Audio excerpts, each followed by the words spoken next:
আজকের যাত্রাটা কোনো সাধারণ রাস্তার গল্প না। এটা একটা অনুভূতির যাত্রা। এটা এমন এক রাস্তা যেখানে আপনি বুঝতেই পারবেন না আপনি শহরে আছেন নাকি প্রকৃতির ভেতরে হারিয়ে গেছেন। আমি এখন নাটোর থেকে পাবনার দিকে রওনা হয়েছি। সামনে যে রাস্তা সেটা শুধু একটি সড়ক নয়, এটা যেন সবুজের বুক চিরে চলে যাওয়া এক দীর্ঘ নীরব গল্প।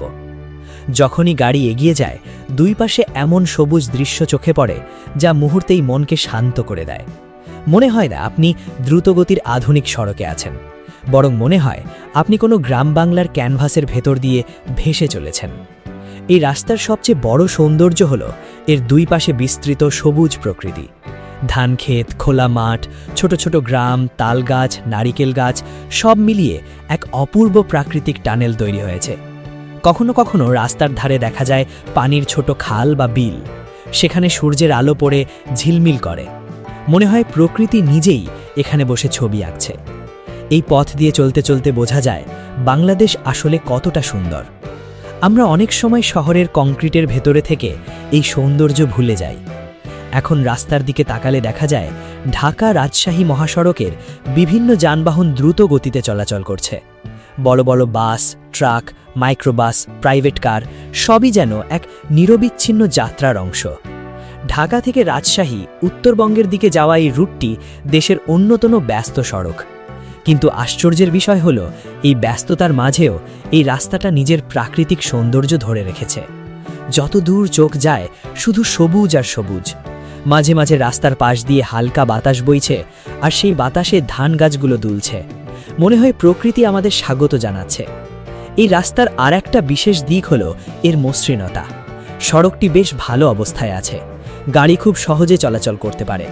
ঝাঁকুনি কম, গতিও স্বাভাবিক, ফলে দীর্ঘ যাত্রাও অনেক আরামদায়ক মনে হয়।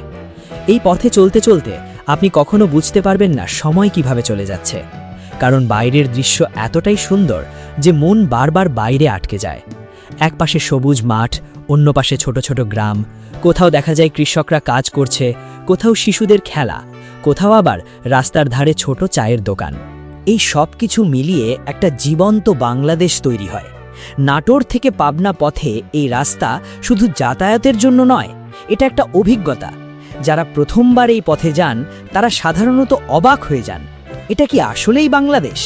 কারণ শহরের ভেতরে আমরা যে বাংলাদেশ দেখি আর এই রাস্তায় যে বাংলাদেশ দেখি, দুটো সম্পূর্ণ আলাদা অনুভূতি। এখানে কোনো কোলাহল নেই, শুধু প্রকৃতির শব্দ আছে। বাতাসের শব্দ, গাছের পাতার শব্দ আর দূরে গাড়ির হর্ন, সব মিলিয়ে এক অদ্ভুত শান্তি। এই রাস্তায় মাঝে মাঝে দেখা যায় ছোট ছোট ব্রিজ, খাল আর পানি ভরা বিল। বর্ষাকালে এই দৃশ্য আরও সুন্দর হয়ে ওঠে। তখন চারপাশ পানিতে ভরে যায় আর রাস্তা যেন দ্বীপের মতো মনে হয়। ঢাকা রাজশাহী রুটের এই অংশটি অনেকের কাছে শুধু ট্রানজিট রুট, কিন্তু যারা মন দিয়ে দেখে তাদের কাছে এটা একটা ভ্রমণ গন্তব্য। এখানে প্রকৃতি শুধু পাশে দাঁড়িয়ে থাকে না, বরং পুরো যাত্রার অংশ হয়ে যায়। এই পথে চলতে চলতে মনে হয় জীবন আসলে খুব দ্রুত চলে যাচ্ছে, কিন্তু প্রকৃতি সবসময় ধীর, শান্ত আর স্থির। কিছু দূর এগিয়ে গেলে দেখা যায় ছোট ছোট বাজার, যেখানে স্থানীয় মানুষজন সবজি, ফল, মাছ আর দৈনন্দিন জিনিস বিক্রি করছে। এগুলোই এই এলাকার জীবনের অর্থনীতি চালায়। কৃষি এখানে প্রধান ভূমিকা রাখে। ধান, পাট, সবজি সব কিছুই এই অঞ্চলের মানুষের জীবিকার অংশ। এই রাস্তার আরেকটা সৌন্দর্য হলো সূর্যাস্তের সময়।